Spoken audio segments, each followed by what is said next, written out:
অন্যদিকে বোকাজানে কংগ্রেস প্রার্থীর বাড়িতে পেট্রোল বোমা ছুড়ল দুষ্কৃতীরা। রতন ইংতের ডিফুর বেলিভিউ রংকোলারের বাড়িতে পেট্রোল বোমা ছোড়ার ঘটনা। 6টি পেট্রোল বোমা ছোড়ে দুষ্কৃতীরা। দুটি বোমা বিস্ফোরিত হয়। ঘটনায় কারো আহত হওয়ার খবর পাওয়া যায়নি। ঘটনাটি নিয়ে তদন্তে নেমেছে পুলিশ। ৰাতিপুৱা উঠিছোঁ, মোৰ মিছেছে আহিছে, ওপৰৰ পৰা চাইছে ইয়াতে সেই ছাইডত জুই জ্বলি আছিলে। তাৰপিছত ভাবিছোঁ ল'ৰাটোৱে জ্বলাইছে নেকি বুলি ভাবিছে, কাম কৰা ল'ৰাটো। পিছত দেখিলোঁ নহয়, মোৰ মিছেছে ওলাইছে, জ্বলাইছে নেকি বুলিছে, জ্বলা নাই। তেতিয়াহ'লে কি হয় বুলি কৈ নামি আহিছে, ব'ল বুলি মোক মাতিলে। তলতে 4টা বটল পেট্ৰল বম হয়। তাৰপিছতে ৰড 12 mm ৰডডালত কাপোৰ বস্তা বান্ধি সিটো জুই জ্বলাই দলিয়াইছে। তাৰপিছত সেই গছৰ ওপৰ যে ফুলৰ ওপৰ তাতো 2টা বটল তাতো পাইছে। আমাৰ কপাল ভাল যে একো ঘটনা হোৱা নাই, কিন্তু যিটো ঘটনা হৈছে এইটো হ'ব নালাগিছিলে।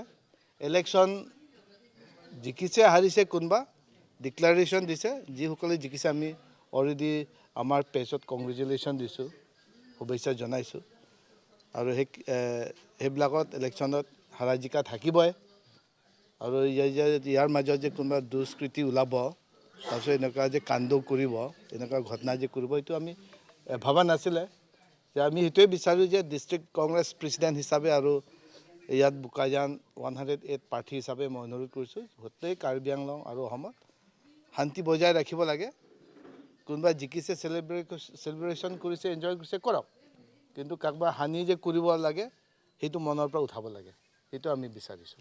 এইটো ইলেকশ্যনটো অলৰেডি হাৰা জিকা অলৰেডি পৰিণামটো আহিলে, সিদ্ধান্ত অলৰেডি হৈ গ'ল, ৰাইজে দিছে, সেইটো আমি একচেপ্ট কৰিছোঁ। ইয়াৰ পিছত যে সিহঁতে আৰু অপজিশ্যন মানুহক এটেক কৰাৰ প্ৰয়োজন নাই। আৰু অপজিশ্যন ষ্ট্ৰং হ'লে সিহঁতৰ কাৰণে ভালে।